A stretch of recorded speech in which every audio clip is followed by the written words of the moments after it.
বন্ধুরা, রাধে রাধে। সবাই কেমন আছো? আশা করি সকলেই ভালো আছো।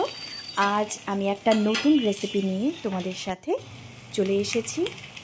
আজ বানাবো রেশমি পরোটা। তো রেশমি পরোটা বানাতে আমাদের লাগবে ময়দা। আমি পরিমাণ মতন ময়দা নিয়ে নিচ্ছি। এবার একে একে সমস্ত উপকরণগুলো আমি মেশাবো। লবণ, সাদা জিরে, বেকিং সোডা, বেকিং পাউডার দেব, কালো জিরে, হিং, পরিমাণ মতন সাদা তেল দিয়ে দিচ্ছি। এইবার একটু বাটার দিয়ে দিলাম, বেকিং সোডা, বেকিং পাউডার, আর আগে দিয়েছিলাম ওটা হচ্ছে সুগার পাউডার, আর এটা দিলাম চিলি ফ্লেক্স। এইবার এই সব কটা উপকরণ একসাথে ভালো করে মিক্স করে নেব। তার আগে আমি দুটো আলু সেদ্ধ করে রেখেছিলাম, এটাকে গ্রেট করে নিলাম। একসঙ্গে প্রত্যেকটা উপকরণ বেশ ভালো করে মিশিয়ে নিয়ে, ভালো করে ময়ান দিয়ে, তারপরে কিন্তু আমি অল্প অল্প করে জল দিয়ে মেখে নেব। ময়ানটা কিন্তু খুব ভালো করে দিতে হবে। এটা কিন্তু মনে রেখো বন্ধুরা, যারা বিগিনার্স, যারা নতুন নতুন রান্না করছো, তারা কিন্তু এইদিকে খেয়াল রেখো যে ময়ানটা সুন্দর যদি হয় না, তাহলে কিন্তু আমাদের পরোটাটা যেমন ক্রিস্পি হবে তেমন সফট হবে।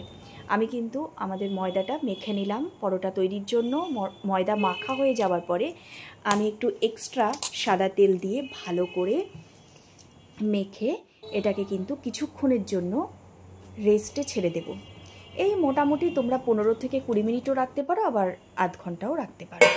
আমি কিন্তু ওই 15 মিনিট মতন রেস্টে রেখে আমি এবার পরোটা ভাজার জন্য যে লেচি, সেই লেচি কেটে নিচ্ছি একটা একটা করে। তো লেচি কাটা হয়ে গেলেই আমি গোল গোল শেপে লেচিগুলোকে করে নিয়ে তারপরে একটা একটা করে বেলে পরোটাগুলো কিন্তু বেশ ভালো করে ক্রিস্পি করে ভেজে নেব। তোমরা অবশ্যই এই পরোটাটা বাড়িতে কিন্তু ট্রাই করো। দেখতে যেমন সুন্দর হয় ঠিক তেমনই খেতেও ভীষণ ভালো হয়, ভীষণ সফট হয়। এই পরোটাগুলো অবশ্যই তোমরা পাতলা পাতলা করে বেলবে, ভারী ভারী করে নয়। পাতলা করে বেললে এটা সফটও হবে, আবার খেতেও ভালো লাগবে, আবার দেখতেও কিন্তু খুব সুন্দর লাগবে। আমি কিন্তু প্রত্যেকটা পরোটাই পাতলা পাতলা করে বেলে রেডি করে এই একটা একটা করে কিন্তু ভেজে নিচ্ছি।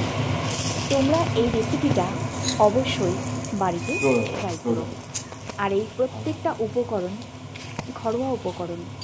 তোমরা কিন্তু এই উপকরণগুলো দিয়ে এই পরোটাটা আচারের সাথে ট্রাই করতে পারো, রায়তা সাথে ট্রাই করতে পারো, যেটা আমি করেছিলাম দই দিয়ে রায়তা বানিয়ে।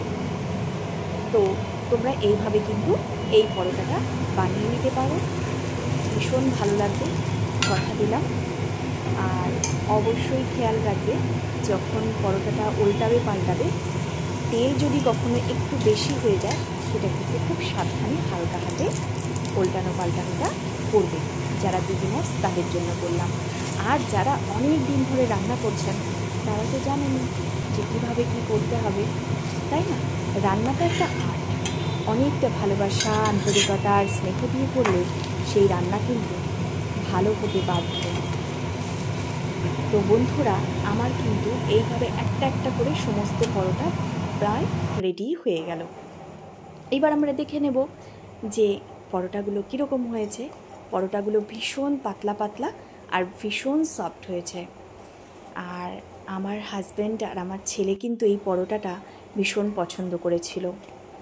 তো তোমাদের কেমন লাগলো তোমরা কিন্তু অবশ্যই জানিও, আর তোমরা বাড়িতে অবশ্যই ট্রাই করো। আর আমাকে কিন্তু জানাতে ভুলো না, আর একটা লাইক দিতে ভুলো না। আজকের মতন আসি, আবার ফিরে আসবো কোনো একটা নতুন রেসিপি নিয়ে। ততক্ষণ পর্যন্ত তোমরা কিন্তু সকলেই ভালো থেকো। রাধে রাধে।